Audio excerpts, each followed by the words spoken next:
Bonjour à toutes et à tous, aujourd'hui Campus Matin vous propose de découvrir un lieu secret de l'enseignement supérieur. Nous nous sommes rendus en Bretagne, au cœur de la ville de Rennes, pour découvrir le fonds ancien de l'université Rennes 2.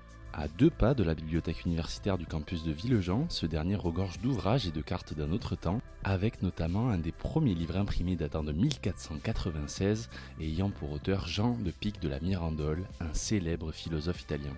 Caroline Chevalier, sa gestionnaire, nous a ouvert les portes de ses locaux et de sa réserve qui abrite bien des trésors.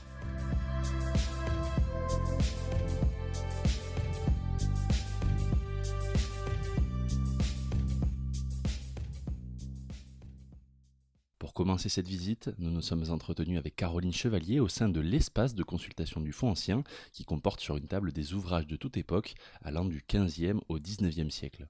Et après avoir listé des chiffres importants de ce fonds, elle est revenue sur les origines de la création de ce fonds ancien et les événements qui l'ont conduit à avoir sa configuration actuelle. Il y a à peu près 34 000 ouvrages dans cette réserve et à cela s'ajoutent à peu près 21 000 ouvrages qui sont dans les magasins, donc ils sont un petit peu protégés aussi, mais ils ne sont pas dans la réserve, mais ils sont antérieurs à 1915. Donc vous voyez, dans notre réserve, on a surtout des ouvrages donc on a un incunable, ouvrage imprimé avant 1500. On a à peu près 800 ouvrages du XVIe siècle, ce qui est beaucoup. On a du XVIIe, du XVIIIe, du XIXe siècle. Voilà. Caroline Chevalier est aussi revenue sur l'historique de la bibliothèque universitaire et de ses fonds. Il y a eu en 1735 la création de la bibliothèque, de la faculté de droit de Rennes. Donc c'est une université en fait Rennes très très jeune. C'est pas du tout, ne peut pas concurrencer avec les anciennes bibliothèques parisiennes. Et en 1879, donc toute fin 19e, il y a la création officielle de la bibliothèque universitaire de Rennes. Et en fait, nos collections, elles proviennent de cette université, de cette bibliothèque.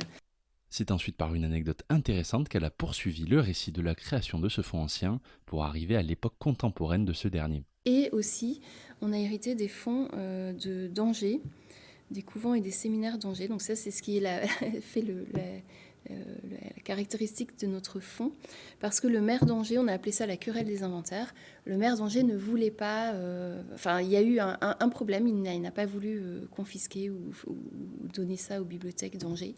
Du coup, ça a été pris pour mettre ça dans les bibliothèques de l'université la plus proche, en fait. Suite de l'histoire, en 1969, on crée ce campus ici à Villejean, dans ce quartier, et on crée aussi le campus de Beaulieu, à l'extrême-unité de Rennes, pour donc séparer, mettre ici les lettres et les sciences humaines, les langues, etc., et de l'autre côté, les sciences dures, qu'on appelle dures.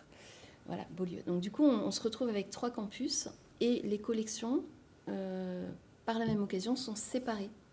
Donc, toutes les collections de la bibliothèque. Donc, en théorie, nous, on récupère les lettres, sciences humaines, etc. Et pour le fonds ancien, on divise aussi en deux le fonds, qui était numéroté. Là, il y a des cotes qui ont des numéros, en gros, de 1 à je ne sais pas combien. Et ça veut dire qu'on a des numéros... il y a des numéros manquants, parce qu'il y a des numéros qui sont restés à Rennes, l'université de Rennes. Après avoir abordé l'histoire de ce fonds ancien, place à la découverte de sa réserve. Surveillée chaque jour et même le jour de Noël, cette dernière dispose de déshumidificateurs pour conserver une humidité optimale et assurer une bonne conservation des œuvres. Caroline Chevalier nous a expliqué comment fonctionne son organisation. C'est des héritages, donc c'est classé par cote, numéro de cote. Là, c'est un mauvais exemple parce que ici, c'est un petit peu désordonné. On a des grands ouvrages qui tiennent debout, donc ce qu'on appelle les in-folios, le long des murs. Au milieu, on a des plus petits volumes. Et ici, juste particulièrement ici, on a ce qu'on appelle les in-plano qui sont tellement grands qu'on les conserve à plat. Quand on lui demande de nous faire état des trésors cachés de cet immense fonds, ce sont plusieurs exemples qui lui viennent en tête en prenant en compte différents critères. C'est pas seulement l'ancienneté, c'est aussi c'est la rareté. Si un ouvrage il peut être du 19e mais n'exister qu'ici, ça c'est possible. La rareté. Alors des ouvrages, il y en a plein et j'en découvre tous les jours depuis 2019. Je suis là depuis 2019. À chaque fois qu'on me demande un ouvrage, je regarde toujours à côté dans l'étagère s'il n'y en a pas ce qu'il y a. Souvent, je suis intriguée par des titres, je regarde et je découvre des choses. Alors, je prends des notes.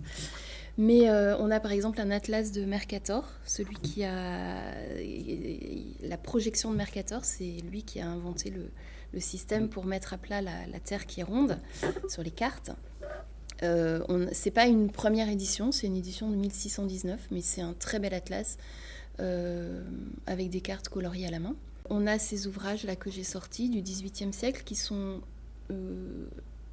illustrés de gravures magnifiques sur cuivre et coloriés aussi. On ne savait pas faire les couleurs à l'époque, hein, donc il fallait les colorier manuellement. Ça, c'est un ouvrage sur les grenouilles, donc c'est un ouvrage de zoologie. À côté, on a un ouvrage sur les plantes de Chine, sur les fleurs de Chine.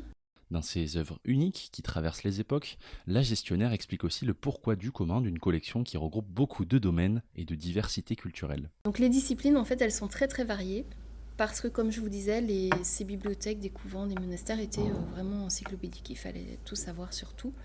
Donc dans les disciplines, oui, je note parfois, mais on a beaucoup de choses sur la Bretagne, évidemment les pays celtiques, tout ça, ça a été un petit peu collecté aussi. Oui, parce qu'on a aussi des fonds qui proviennent des professeurs de l'université de Rennes, hein, du début du XXe. Donc forcément, il y a un intérêt breton-celtique. On a étrangement aussi une collection importante de théâtre élisabétain, donc 16e, 17e siècle, anglais, en anglais. Donc ça, c'est des livres qui n'existent pas forcément dans le reste de la France, qui peuvent avoir disparu en Angleterre et qui sont là, grâce à un professeur aussi qui était un professeur d'anglais. On a beaucoup de livres de voyage, récits de voyage, géographie, atlas, choses comme ça. Dès que je trouve un groupe d'ouvrages sur un thème, je fais des listes. Ça permet de... si j'ai une demande d'un professeur, d'un enseignant sur tel thème, ça me permet de rapidement rassembler les ouvrages. Voilà. Et il y a sur plein de pays différents, parce il y a aussi des livres dans toutes les langues. Alors beaucoup de latin, parce que au XVIe, XVIIe siècle, le latin c'était vraiment la langue, même jusqu'au XVIIIe, dans toute l'Europe, la langue des scientifiques, des savants. Mais aussi, alors après ça a été le français à partir du XVIIIe pour l'Europe, mais on continuait parfois d'écrire en latin. Mais aussi, on a de l'allemand, de l'anglais, de l'espagnol, de l'italien, du russe, du chinois, on a du suédois. Voilà, on a plein de langues. C'est aussi un événement important dans le cadre du calendrier universitaire. Le Fonds ancien de l'université Rennes 2 organise une exposition annuelle au sein d'un espace aménagé à l'entrée de la bibliothèque universitaire. Après avoir exploré l'univers de Dante l'an dernier, les voyages en livre à l'édition antérieure, Caroline Chevalier nous a présenté le thème de cette année. Cette année, on a travaillé sur le thème de Pompéi. On a un professeur d'histoire romaine qui nous a proposé ça. Et alors, avant de dire oui, on regarde s'il y a des ouvrages qui correspondent, mais on a trouvé vraiment pléthore d'ouvrages sur Pompéi, à partir du XVIe jusqu'au 16e, parce qu'on a trouvé un ouvrage de Pline. Pline le Jeune était un témoin oculaire de l'éruption du Vésuve en l'an 79. Il raconte ça dans une lettre à Tacite. Et on a une édition très précoce de ce récit. Donc voilà, on a mis ça là. Et puis des ouvrages jusqu'au 19e, 20e, et puis ça continue. Voilà. Chaque mois, un jeudi à 17h, personnel et étudiants peuvent le visiter dans le cadre d'une visite découverte, une nouveauté qui pourrait allier pédagogie et développement de projets. On a commencé ça en janvier, ou on a recommencé ça, parce que ça avait été fait avant ma présence à Rennes 2. Donc on annonce ça le plus largement possible. Il s'agit juste de familiariser les gens, déjà que les gens du campus, les enseignants et les étudiants sachent qu'il y a un fonds ancien. Souvent, ils découvrent.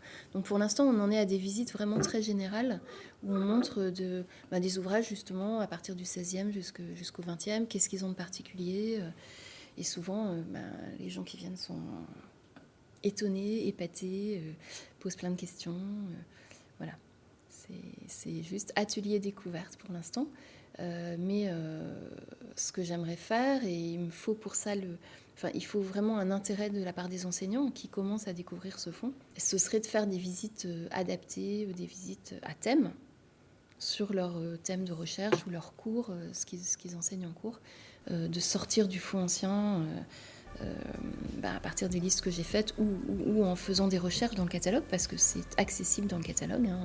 On peut rechercher tout normalement dans le catalogue. Le fonds ancien de l'université Rennes 2, bien qu'encore peu connu de sa communauté universitaire, ne manque donc pas de projets pour l'avenir, avec l'envie de mettre davantage en valeur un patrimoine multiséculaire et multiculturel.